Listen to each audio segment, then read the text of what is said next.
tien aussi. Ah, le tien, il était-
Jeune homme, viens vers moi s'il te plaît.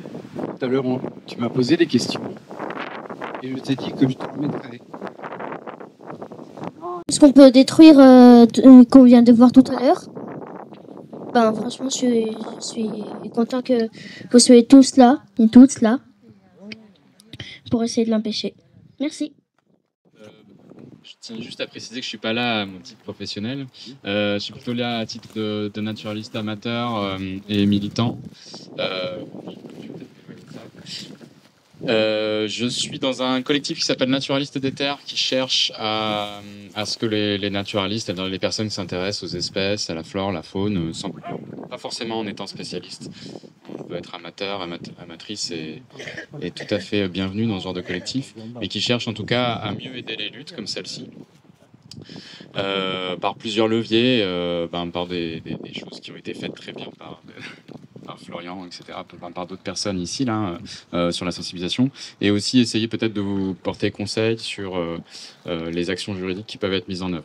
Parce que c'est pas forcément facile de comprendre à la fois l'écologie des espèces et la loi sur les espèces protégées. Les jurisprudences changent vite, et on est dans un contexte qui est en fait pas si mal. C'est-à-dire qu'on a pas mal de nouvelles jurisprudences qui sont plutôt positives pour les espèces protégées. C'était un droit qui était plutôt ignoré par la justice jusqu'hier. Ça reste loin d'être parfait. Mais en gros, quand on a des espèces protégées peu communes comme ici, qui sont impactées de façon significative, ça oblige maintenant en général les porteurs de projets à devoir rentrer dans une démarche administrative qu'on appelle la dérogation à la loi espèces protégées. Donc ce dossier de dérogation, je ne vais pas faire un long exposé, mais je voulais juste vous communiquer 3-4 points clés. Ce dossier de dérogation, déjà, il doit couvrir toutes les espèces protégées. Il faut savoir qu'ils sont impactés de façon significative par ce projet. Donc il faut savoir que la plupart des oiseaux sont protégés, une grande partie aussi, la plupart des reptiles, des amphibiens sont protégés, et une partie importante des mammifères. C'est moins le cas des autres espèces. C'est-à-dire que des plantes protégées, il y en a beaucoup moins. Pour l'instant, ici, je crois qu'il n'y en a pas qui ont été trouvés, et l'espoir d'en trouver, il est pas nul du tout, mais il est quand même pas très élevé. Donc, si vous êtes motivé, il faut chercher, mais c'est pas sûr. Et les insectes protégés, il y en a peu.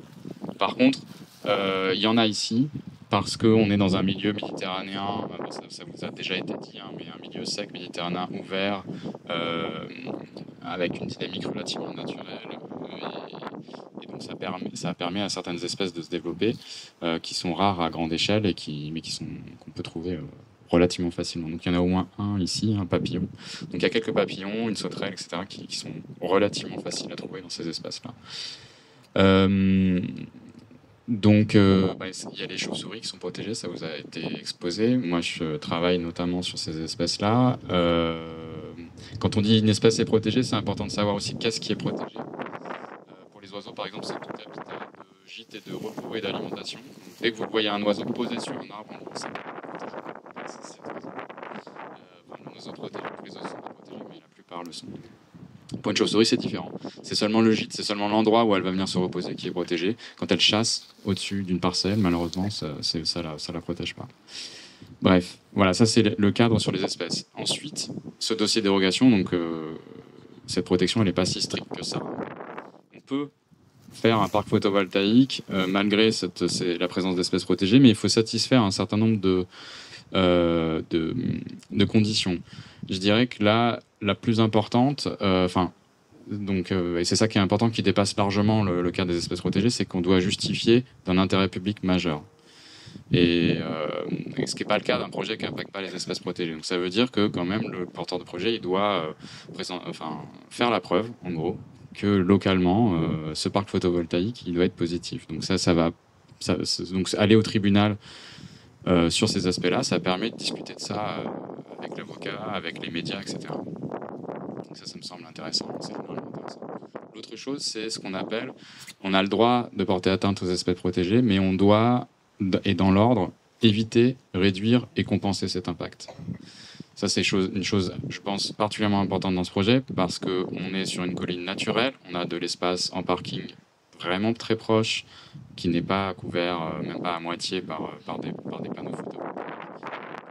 Cette doctrine éviter, réduire, compenser, qui commence par éviter, on peut tout à fait interroger, je pense, de façon pertinente au tribunal le fait que pourquoi le porteur de projet ne s'est pas installé sur le parking.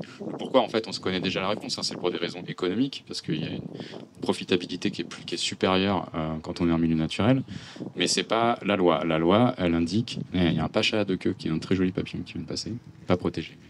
Mais la loi indique que l'évitement doit être fait, peu importe le coût économique. Donc, on n'est pas encore dans un capitalisme aussi débridé qu'on pourrait le croire. On peut quand même mettre des limites à ça. Les arguments économiques ne prévalent pas sur ça. Normalement, dans la loi, en tout cas. Et donc, voilà. Donc, nous, voilà où on peut intervenir, essayer de vous aider à chercher ces espèces protégées. Donc, soit en venant nous-mêmes. On est un groupe Languedoc qui est quand même plus centré sur Montpellier, on a moins de gens dans le Gard, mais on est venu quand même au printemps, on pourrait revenir, mais aussi on peut vous conseiller sur quoi chercher, qu'est-ce qui est facile à reconnaître, et Denis l'a évoqué, il y a des applications qui permettent de collecter de la donnée avec vos appareils photo, avec vos smartphones, avec des enregistreurs acoustiques, avec des pièges photo, enfin ça, il y a du matériel, mais même le smartphone peut suffire, en utilisant les bonnes applications pour crédibiliser votre donnée et vous déposer sur une plateforme où il y a des experts qui vont pouvoir valider votre donnée sur les preuves de photos, enregistrements, etc. Voilà, c'était pour vous dresser à peu près ce sur quoi on intervient. Et les Je sais pas plateformes, si quelqu'un veut prendre le relais. c'est quelle plateforme? Quelle plateforme ? Alors, il y a, nous, on a un projet sur eNaturalist, qui est une plateforme internationale qui est basée sur le dépôt de données appuyées par des photos ou des enregistrements sonores. Si vous souscrivez au projet Naturaliste des Terres Languedoc, on va pouvoir voir vos données et les valider. Il y a une autre application smartphone qui est intéressante, dont j'ai appris l'existence seulement cet été, qui s'appelle Timestamp, T-I-M-E-S-T-A-M-P, qui permet de prendre des photos qui sont dont le lieu et la date est certifié. Donc ça équivaut à un constat d'huissier dans certains cas. Et on peut utiliser ces deux applications en combinaison, c'est-à-dire on prend d'abord la photo avec Timestamp et ensuite on poste la photo sur une naturaliste. Il y a d'autres bases de données et d'autres applications qui peuvent être utilisées, mais celle-ci, elle est assez ergonomique pour valider et elle est assez facile d'utilisation pour que tout un chacun puisse s'y mettre. Donc je pense que c'est un bon premier pas vers la collecte de données utiles aux luttes.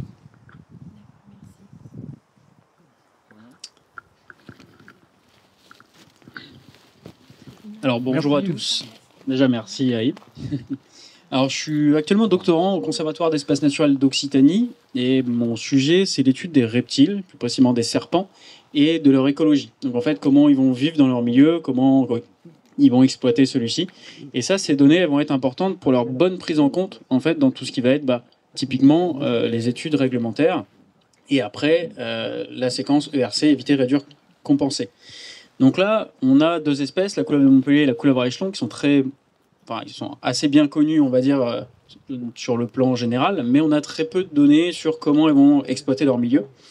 Donc, ma thèse va vraiment chercher à apporter ces informations pour mieux les prendre en compte et mieux les protéger, in fine. Parce que typiquement, sur un projet de construction comme ici, peut-être que le bureau d'études n'a pas vu de serpent, ou on en a vu un. Et nous, on va pouvoir apporter les clés pour dire, si finalement, on en a peut-être une centaine qui se baladent ici. Donc là, ça va permettre de peser, typiquement, sur genre d'intervention où on va dire, le bureau d'études a loupé des serpents, nous, on va pouvoir apporter l'information, il y en a peut-être beaucoup, donc on va peut-être pouvoir retoquer le projet sur ces thématiques-là, ou du moins apporter des compléments. Donc ça, c'est souvent le cas pour de nombreuses espèces, on a un manque d'information qui est flagrant, donc pour pouvoir les protéger, c'est compliqué. Comme disait Yves, tous les serpents français sont protégés, donc on a vraiment ce besoin d'informations sur pouvoir protéger les bons habitats déjà et les bonnes surfaces. Parce que si derrière vous avez, là on a un beau milieu de garrigues qui est assez diversifié, on va avoir des zones qui vont être plutôt ouvertes, plutôt fermées, ça c'est ce qui est très important pour les reptiles, parce qu'ils vont pouvoir se cacher, chasser. Donc là on a un contexte qui est assez naturel et qui a tout intérêt à rester dans l'état. parce qu'on a vraiment un groupe d'espèces qui va pouvoir être assez varié, quoi, comparé à des endroits anthropisés ou autres, où là on va avoir très peu d'espèces.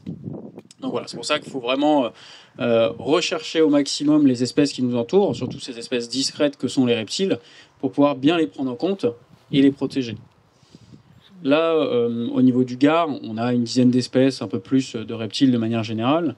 On en a certaines qu'on voit tous les jours, hein, typiquement les geckos, les tarentes, ça on les a dans notre quotidien.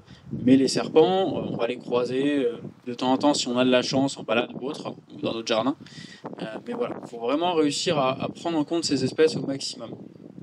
Là, sur ce site, il y a eu plusieurs espèces de référencées. Il y a eu la couleuvre de Montpellier, par exemple, ou la couleuvre à échelon, qui sont des espèces typiques du sud de la France et qui vont avoir vraiment ce besoin de milieu naturel à ces hivers.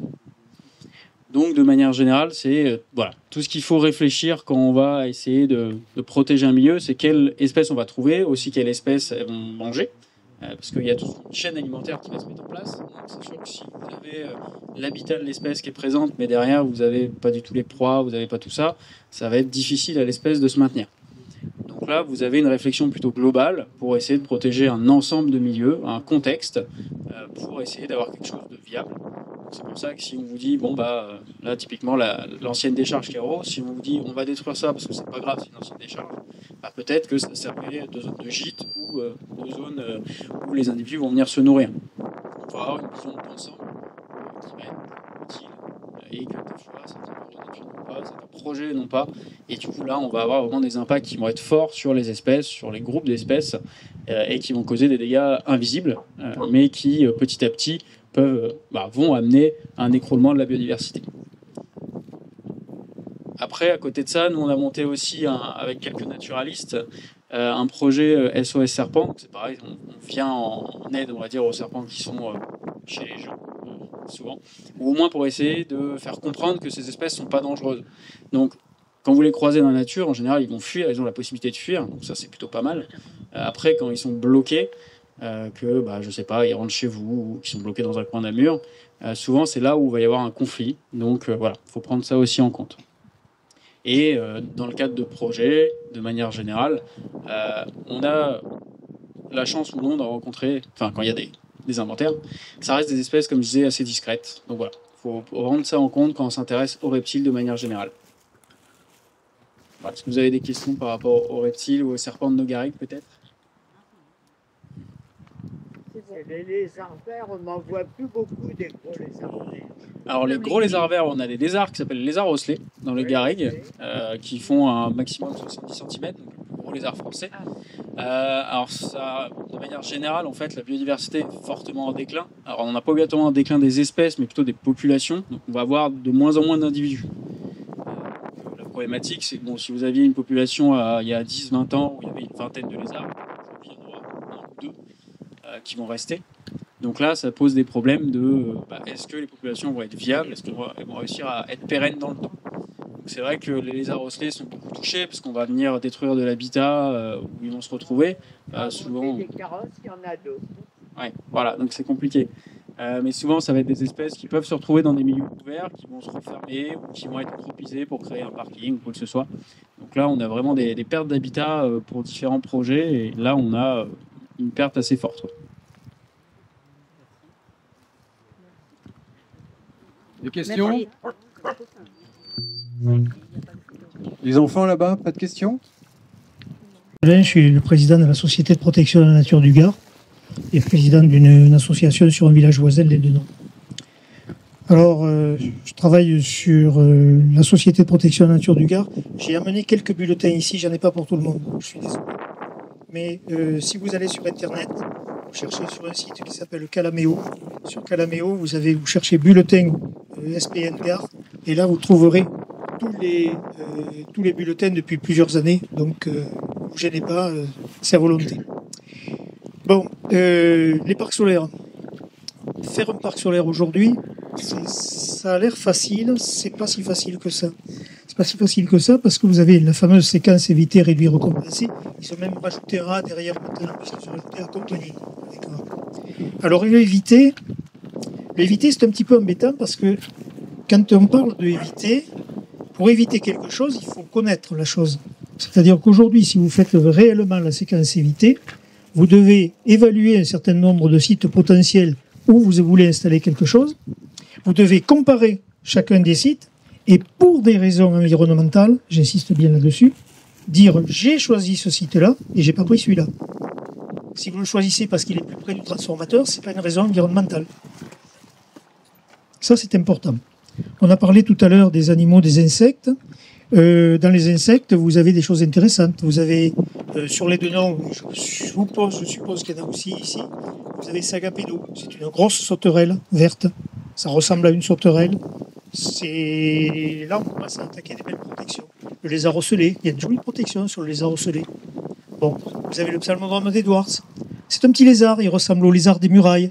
Si vous trouvez un psalmodrome d'Edwards, en général, ce qui est embêtant, c'est qu'il va vous avoir vu avant que vous l'ayez vu. Combien de fois ça m'est arrivé d'avoir un truc qui partait, et dans la mesure où les petites taches sont difficiles à distinguer, où j'y vois mal, c'est pas forcément très évident. Monter un dossier pour attaquer un parc solaire, moi j'en suis à mon deuxième gros. Le premier c'était Neoen, j'avais pas choisi un des plus petits. C'est une grosse société internationale. Ils ont eu peur parce qu'on a mis en face d'eux une étude botanique, une étude de biodiversité qui faisait le poids par rapport au bureau d'études, et pourtant il y avait des bons bureaux d'études. Ils en ont pris 3 différents. L'avantage qu'on avait sur ces bureaux d'études, c'est que quand on fait un projet, on va payer 2 journées, 2 demi-journées, 3 demi-journées. Chez nous, ils en sont à 12 demi-journées. C'était pas, les gens qui étaient venus n'étaient pas spécialistes de tout. Donc il y en a un, il a vu des lapins, il a vu des sangliers. Bravo. Moi je vois des lapins et des sangliers, mais ça suffit pas. Par contre, quand il y a un botaniste qui est arrivé, il a dit tiens, je vois une petite plante là qui peut être intéressante. Aristoloche pistoloche. Alors Aristoloche pistoloche, c'est une petite plante pas spectaculaire qui fleurit qu'une partie de l'année avec une petite fleur qui est très bizarre. Mais ce qui est intéressant, c'est que vous avez des chenilles et donc des papillons derrière qui se nourrissent uniquement avec cette plante-là. Autrement dit, si vous avez cette plante-là, vous avez des chances d'avoir en même temps le papillon. Alors vous avez la diane et la proserpine, ben là aussi, on attaque sur des petites bêtes qui sont protégées. C'est pas un truc merveilleux. Mais si vous avez à la fois Sagapédo, psalmodrome d'Edwards, lézard ocellé, proserpine, ça commence à devenir intéressant. Pour peu qu'il y ait quelques petits oiseaux qui aient des choses particulières, et pour peu que l'enregistreur SM4 n'ait pas changé les batteries très souvent et n'ait pas enregistré toutes les chauves-souris, si vous avez une bonne étude derrière, ça peut faire la chose. Là, c'est ce qui est arrivé dans le premier cas. Dans le deuxième cas, deuxième parc solaire, vous avez 3 parcs solaires en projet sur les deux noms. Un parc solaire au relais derrière le bistrot, un parc solaire en garrigue et un parc solaire à un troisième endroit qui était soi-disant une décharge. Alors, effectivement, une décharge, c'est quelque chose qui est bien encadré. Une décharge, il faut que ça soit déclaré. Si ce n'est pas déclaré, c'est un dépôt sauvage. Si la décharge a été réhabilitée, ce n'est plus une décharge, c'est un espace naturel. Alors, ça veut dire que, en quelques années, je suis instituteur au départ. Je sais très bien les règles du passé composé, je sais très bien faire des tas de choses, chanter, faire de la gymnastique et tout. Mais je ne sais pas forcément toutes ces choses-là. Alors, pourquoi je les sais? Parce qu'on a commencé en 79-80, on a commencé à avoir un premier incendie qui avait été allumé à 2 reprises, et 3 jours après l'incendie, arrivait un projet de carrière. Voilà. Alors à l'époque, il n'y avait pas l'informatique. Mais on a pris une feuille de papier, et comme j'ai la tête dure, je le dis souvent en rigolant aux gens, je suis un croisement de Corse, de Cévenol et de Breton. Vous imaginez, pas facile. Mais bon, au départ, ça donne une certaine dureté de tête, et puis quand on s'attaque à quelque chose, on s'y attaque vraiment. On n'est pas là pour plaisanter. Donc quand il y a eu ce projet d'incendie de forêt, quand il y a eu cet incendie de forêt suivi par une carrière, tout simplement, on a fait de l'OBI, on a fait changer la loi avec des députés, des sénateurs, des projets de loi. On a fait changer la loi sur les carrières. Avant 89, quelqu'un venait s'installer à 10 mètres de chez vous pour faire une carrière à la dynamite, partez en courant. Après 89, on passe du code minier au code de l'environnement. La différence, très simple. Code minier, la France sort de la guerre, elle a besoin de ressources. Si vous avez au-dessous de chez vous une mine d'or, une mine de diamants, une mine, on n'en a pas en France, mais une mine de quelque chose de précieux au-dessous de chez vous, le code minier donne le droit d'exploiter tout. Vous êtes propriétaire du sol, pas du sous-sol. Et on peut venir à 10 mètres de chez vous exploiter à la dynamite. À partir du moment où on réussit à faire cette chose-là, les carriers qui exploitaient du caillou bête pour faire des routes, mais ça sert quand même, hein, ça sert à faire du béton, des maisons, des tuiles, etc., etc. Les argiles sont des produits de carrière. Hein. Donc les tuiles, c'est aussi un produit de carrière. Les carriers s'étaient rangés sous le chapeau du code minier.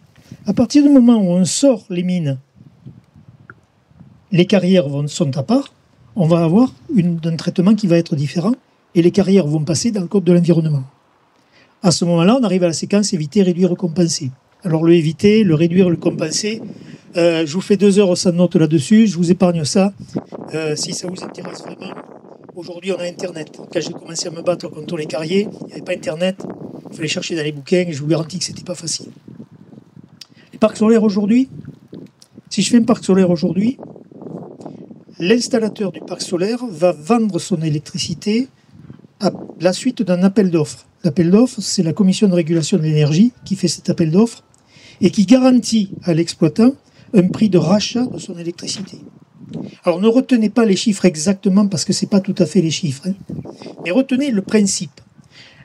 La société, nous, garantissons à l'exploitant du parc solaire de racheter son électricité 14 centimes. Sauf que l'an dernier, on a eu 200 et quelques jours où le prix était négatif. Qu'est-ce que c'est qu'un prix négatif? Ça veut dire que le gars produit de l'électricité et elle se vend moins cher que ses 14 centimes. On vend l'électricité à l'Allemagne parce que l'Allemagne en a besoin et puis on la vend à 4, 5, 6 centimes.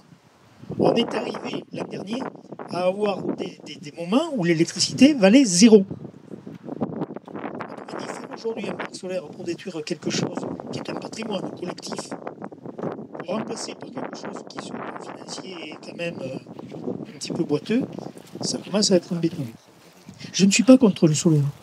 Je vis dans une maison solaire, elle date de 1972. À l'époque, ce n'était pas la mode. C'est une des 3, je pense que c'est la 3e maison solaire française. Aujourd'hui, elle est classée architecture du XXe siècle. C'est comme ça qu'il faut faire du solaire. Aujourd'hui, il faut en faire sur des parkings, sur des bâtiments. Oui, je suis d'accord, on a raté Ville Active. Je fais partie de 75 commissions, on a laissé passer tous ces bâtiments de Ville Active. Et aujourd'hui, je vous garantis que quand un supermarché se monte, la discussion, elle est la suivante. Mettez-moi des panneaux solaires sur le toit. Mettez-moi des ombrières sur les parkings.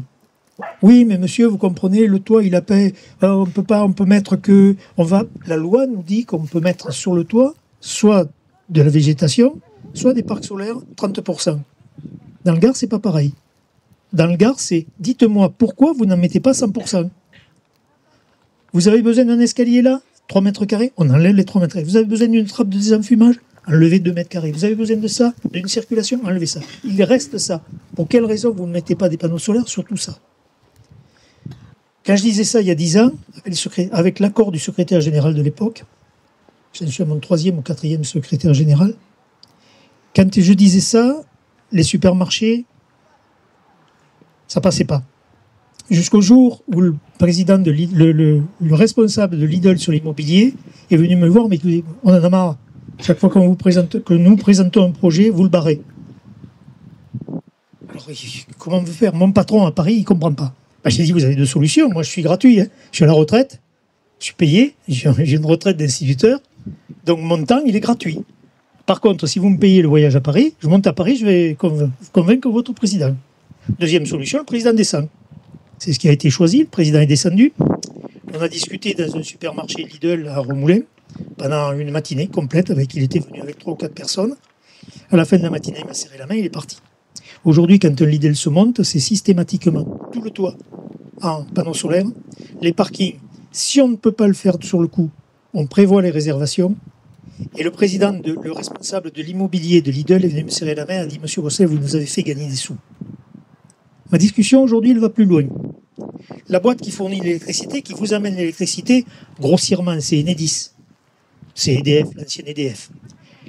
Quand vous prenez l'ancienne EDF, Je demande à EDF qu'il considère que la France est un grand réservoir dans lequel il y a de l'électricité qui rentre, de l'électricité qui sort.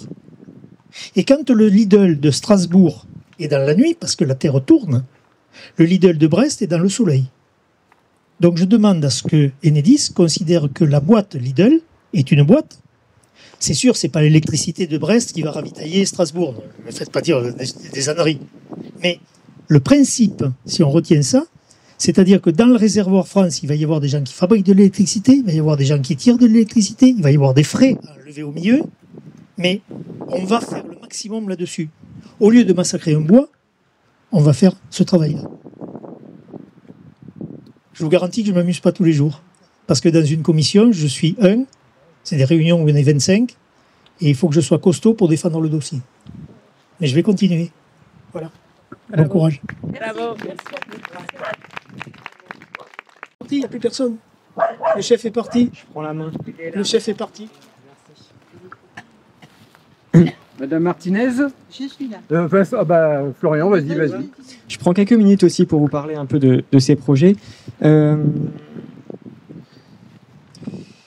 je vais commencer par une phrase qui est celle-ci. Le jour où on aura réussi à déforester l'Amazonie avec des tronçonneuses électriques, est-ce qu'on aura réussi la transition écologique? Parce qu'en fait, c'est ça qu'on est en train de faire. C'est-à-dire que la transition écologique, on me l'a vendu, j'ai fait des études d'environnement, et puis ça fait quelques années que je m'intéresse beaucoup à ce sujet. On m'a dit, effectivement, on a besoin de faire une transition écologique pour décarboner notre industrie, décarboner nos activités. Et en fait, pour ça, il faut développer les énergies renouvelables et remplacer les énergies fossiles, qui sont actuellement celles qu'on utilise massivement. Sauf qu'en fait, c'est pas du tout ce qu'on fait. Certes, on développe les énergies renouvelables, et vous voyez dans quelles conditions ça se fait, essentiellement en milieu naturel. Là, il y a un contexte. Dans le Gard, on a entre 60 et 80 projets uniquement en domaine naturel, donc sur des garrigues, sur des forêts.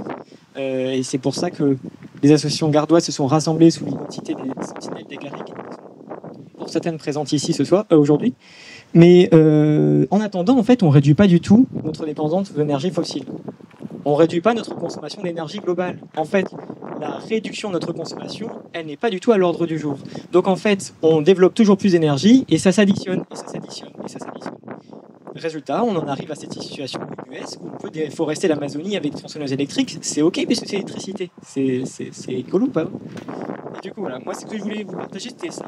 Et puis un peu cette désillusion, j'avoue que au cours des dernières années, j'étais plutôt un partisan du renouvelable, et en fait je me rends compte que ça a été complètement monopolisé par des acteurs qui font déjà des catastrophes un peu partout sur Terre. Et donc par exemple aujourd'hui le projet VSB racheté par Total Energy, c'est un peu cliché mais ça reste vrai, hein. Total Energy n'est pas une boîte qui est dans la transition pour l'essentiel de leur argent et de leur énergie et pétrole et gazière. Et donc en fait voilà, moi c'était le message que je souhaitais vous partager, c'était que c'est un gros mensonge en fait cette histoire. Et pourtant je reste renouvelable, je reste pour une transition, mais je reste aussi pour une décroissance en fait. Je reste pour une réduction vraiment importante de nos consommations, et notamment d'énergie, et qu'on se sépare de tout ce qui est fossile. Et après on pourra effectivement discuter, et là encore une fois la question de concertation est intéressante, parce qu'il y en a rarement en fait sur ces projets, de discuter de quels usages d'énergie sont vraiment importants. Est-ce qu'on a besoin de développer beaucoup plus d'énergie pour faire de l'IA, ou est-ce qu'on a besoin d'énergie pour les hôpitaux, pour les écoles? Voilà. Et donc en fait, si on n'a pas cette réflexion-là, effectivement, on arrive avec des pourcentages massifs de notre énergie qui va vers les centres de données pour faire de l'IA. Et puis on n'est pas tout à fait sûr de où ça nous mène, si c'est bien ou pas. Ça alimente la désinformation. En attendant, le sujet, il fait le jeu politique de l'extrême droite, parce que effectivement, c'est un sujet qui est très critique, le développement du renouvelable. Et je pense qu'il ne faut pas laisser ce débat non plus à l'extrême droite. C'est important de l'avoir et de le porter dans nos territoires, sans pour autant en faire quelque chose de complètement abstrait à l'échelle nationale, de destruction des paysages, etc., en dehors de toute réflexion sur le climat et sur nos besoins. Voilà. La dernière notion que je souhaitais vous partager, c'est que quand on parle de transition écologique, quand on parle d'énergie renouvelable, etc., la notion clé qui est derrière, c'est le changement climatique. Effectivement, on se dirige vers 4 degrés à la fin du siècle. Autant vous dire que c'est un autre monde, c'est un monde dans lequel on peut à peine imaginer, on n'est pas sûr d'être capable d'y vivre. Et pourtant, le changement climatique, qui est la raison normalement de faire cette énergie renouvelable, c'est une seule des 9 limites planétaires. Et ce sont ces 9 limites planétaires qui conditionnent notre survie en tant qu'espèce et même plus largement la survie des écosystèmes sur cette planète. Donc parmi ces 9 limites, il y a effectivement celle du changement climatique, qui est franchie depuis bien longtemps.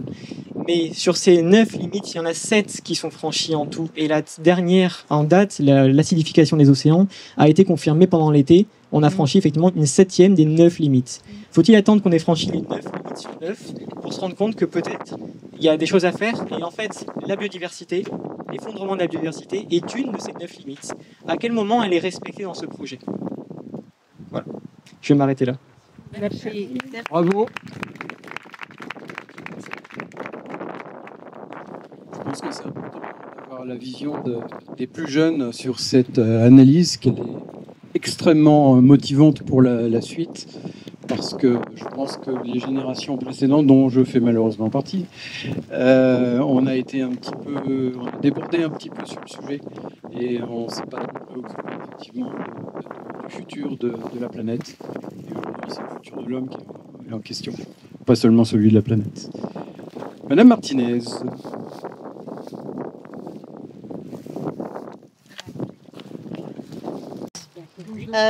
Je suis donc Olga Martinez, je suis bénévole au COGAR depuis bien longtemps et je fais de l'ornithologie en amateur depuis une quinzaine d'années. Les oiseaux du Mont-Rodier, eh bien on a ici une forêt méditerranéenne de la Garrigue. Donc, du coup, qui accueille des espèces qui sont propres à notre région, où elles viennent nicher. Mais aussi, la zone méditerranéenne est un lieu d'accueil des oiseaux venus du nord de l'Europe qui viennent passer l'hiver par chez nous. Par exemple, on va avoir la population de rouge-gorge qui va augmenter là dans l'hiver.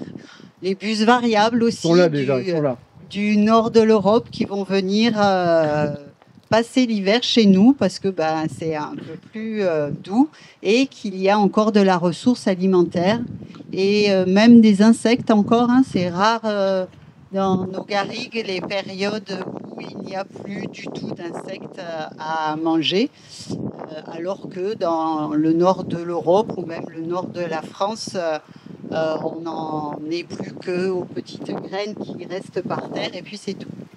Donc la forêt méditerranéenne joue ce rôle-là. Elle accueille toute la population de migrateurs. Ils ne descendent pas tous en Afrique du Nord ou en Afrique subsaharienne. Il y en a un certain lot qui reste chez nous.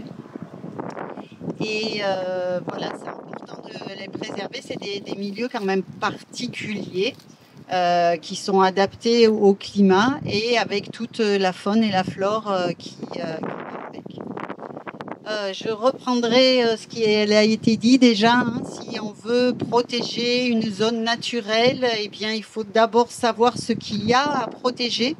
Et pour savoir ce qu'il y a à protéger, ça passe par l'identification des taxons, des espèces qui sont présentes en ce lieu et de les communiquer sur les sites qui collectent les données. Et ces données-là peuvent être utilisées pour contrer un projet, en tout cas au moins pour regarder si l'étude d'impact a été correctement faite et c'est pas toujours le cas.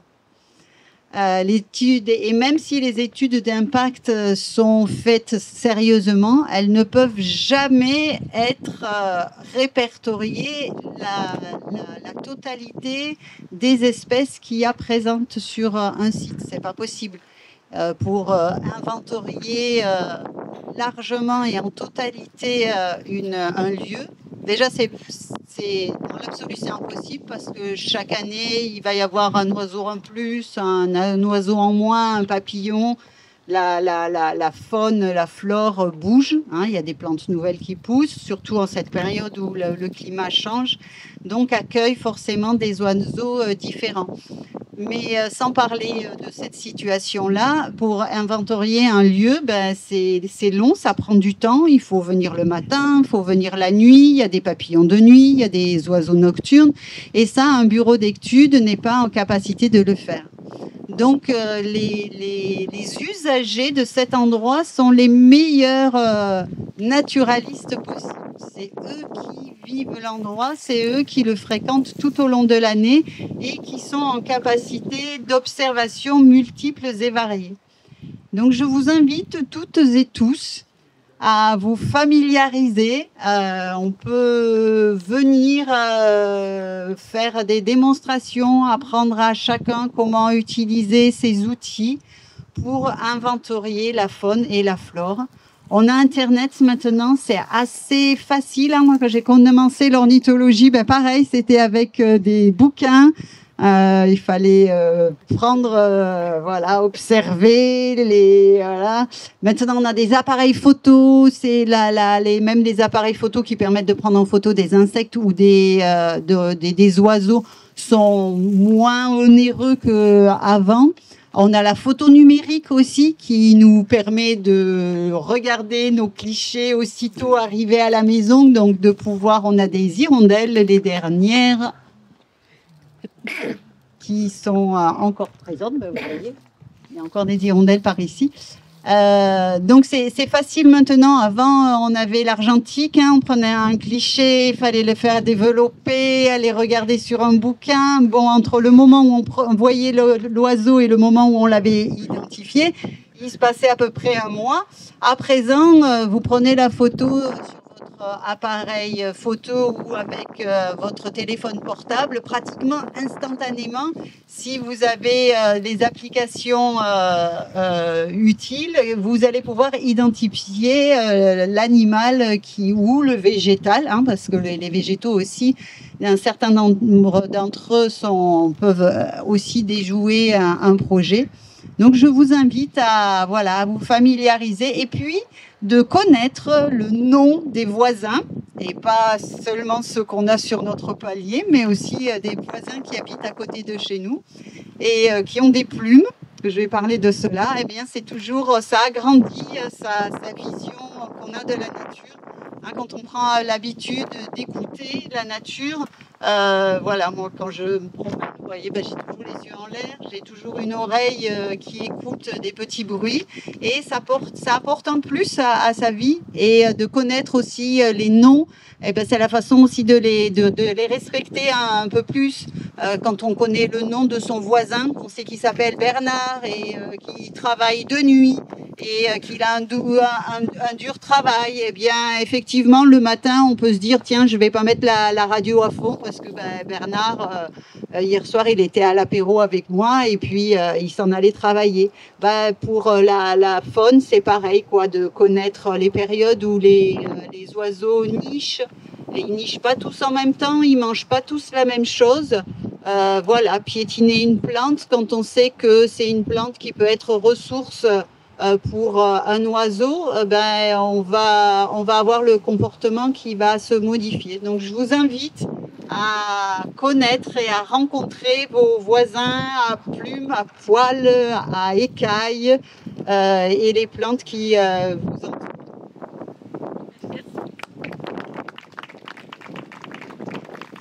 Merci. Notre Gard, c'est le centre ornithologique du Gard. La protection de la forêt. Nous sommes venus avec Françoise il y a à peu près en 87, après l'incendie, parce qu'on avait fondé une association contre les incendies du côté du Mont-Bouquet, où nous avions eu 650 hectares de brûlés. Moi-même, j'ai manqué brûlés vifs. Donc, on a fait des tas de projets pour empêcher les incendies. À l'époque, il y avait 1000 hectares de brûlés. Et là, dans l'Aude, ça a pris à côté de l'autoroute, c'est une bagnole qui a brûlé et ça a foutu le feu à tout ce que vous voyez. Actuellement, il y a deux dangers essentiels. l'usine de Gardanne qui brûle du bois, et donc je vous ai amené, on se bat contre ça. Il brûle aussi de la poussière de charbon et du gasoil, etc. Et cette centrale thermique dit de l'électricité verte, mais c'est faux, c'est 800. Au début, c'était de dire 800 000 tonnes de bois brûlés. C'est un impact sur 324 communes. Du Gard, il y en a 84. Et c'est à peu près 13 800 hectares qui vont être détruits chaque année. Les incendies, plus les incendies. Donc, la question est, à qui appartient l'air qu'on respire? Qui fait l'air qu'on respire? Mais ce sont les arbres. Donc, nous n'avons pas le choix de défendre les arbres si on veut respirer. Ensuite, je voudrais dire une chose. On a fait une lutte contre les méga éoliennes de 50 hectares à Baron et on a gagné. Notre stratégie, c'est de toucher toutes les autres communes qui ne vont pas avoir le fric généré, mais qui vont avoir la nuisance. Et on propose des alternatives. C'est baronentransition.fr où vous pouvez trouver plein d'alternatives. Ensuite, on s'est battu contre un parc photovoltaïque et on a gagné en 3 jours. Comment? La lutte contre les éoliennes de 180 mètres de haut, on a mis 3 mois. Mais la lutte contre le parc de 160 hectares entre Saint-Just et Vaquière, enfin, tout le coin, on a informé la population. Et il y avait une réunion à la mairie. Et la population est venue au conseil municipal. Et le conseil municipal, devant le tollé par rapport aux inondations, de raser toute la colline, eh bien, ils ont arrêté immédiatement les prédateurs qui s'étaient pointés. Et donc, on a fait un tract avec tous les oiseaux, puisqu'on est dans la SNIEF, on est dans la zone de protection des animaux. Et en permanence, historiquement, depuis 50 ans, nous avons des emmerdements. En bas, c'est la mine d'uranium, donc on a gagné, aussi en faisant une valorisation et des perspectives de sortie du nucléaire. Il faut savoir qu'une heure de soleil, c'est ce que l'espèce humaine a besoin en énergie pendant une année. Il faut le savoir, ça. Donc nous avons publié en 1974, pendant la crise, avec 5 autres architectes, La face cachée du soleil, qui est un livre qui montre les possibilités d'autonomie que présente le solaire. Une maison de 60 mètres carrés peut être autonome en eau, en électricité et en bouffe. En gros, c'est la meilleure des retraites, puisque vous auriez 1 500 € qui vous tombent chaque mois sur votre tête. Puisque le capital veut de plus en plus de profit, et donc il va détruire le monde. Marx marquait que le capitaliste est prêt à vendre la corde qui va le pendre. Et eux, ils veulent partir sur Mars, nous laisser dans la merde. Donc, on n'a pas le choix. Soit l'espèce humaine se reprend en charge et crée l'autonomie avec toutes les dépendances énergétiques, les matières premières et l'information. La domination capitaliste est sur ces 3 points. Il faut répondre concrètement à ces 3 points. L'énergie, je vous ai amené une batterie avec du sel de cuisine. Le sel de cuisine, c'est les batteries sodium-ion. Actuellement, les Chinois viennent de la sortir, là, une bagnole, dont je vous donnerai un document qui a une bagnole. Et là, j'écoutais hier le PDG de Cal, qui est le premier mondial des batteries. Et j'ai envoyé l'information aux camarades qui se battent contre la destruction de leur forêt, des Colettes à Échassières, où ils vont avoir 28 millions de tonnes pour faire du lithium, quand il y a le sodium. Alors le sodium, l'intérêt que nous avons, nous, c'est que le sodium, eh bien le sodium, il y en a 43 fois plus. 43 fois plus que le lithium. Le problème pour l'énergie solaire, c'est le stockage. Et donc, elles sont moins efficaces que le lithium, 20%. Mais on s'en fout, on en mettra plus. Par contre, avec les salins du Midi, alors il y a une boîte qui s'appelle Tiamat, du CNRS, à Amiens, qui cherche des endroits pour faire des productions de ces batteries. De ces batteries avec du sel. Ils mettent au niveau, moi je les coupe, je les ai découpés, j'ai vu comment c'était foutu.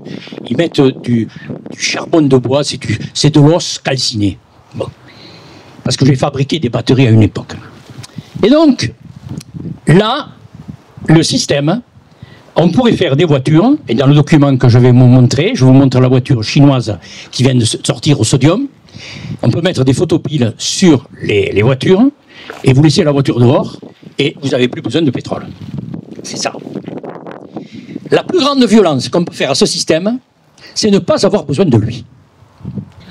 Le problème, il nous met dans la nasse. Il nous raquette en permanence. Tant qu'on est dépendant d'eux, on est des esclaves. Donc l'idée, pour les gens qui travaillent, les travailleurs, d'avoir une passe arrière, c'est-à-dire d'être autonome. À ce moment-là, on a du temps. Et ce temps, on peut l'utiliser pour nous et le monde.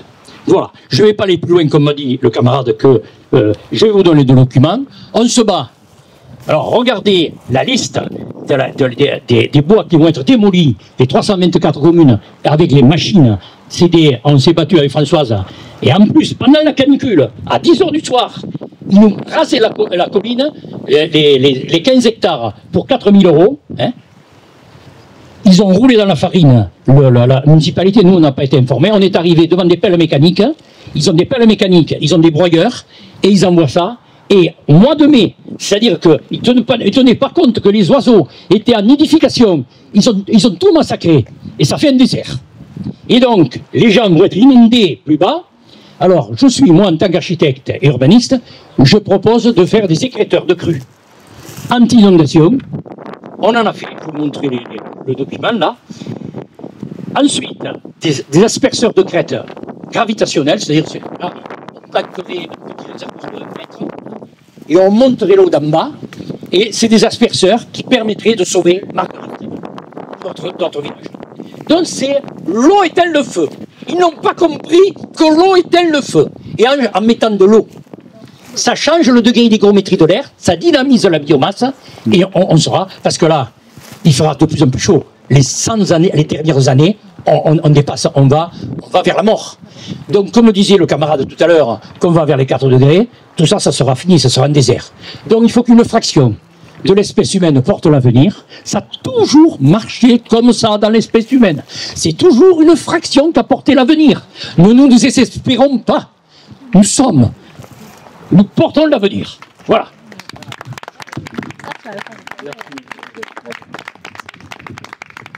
Merci à tous nos intervenants.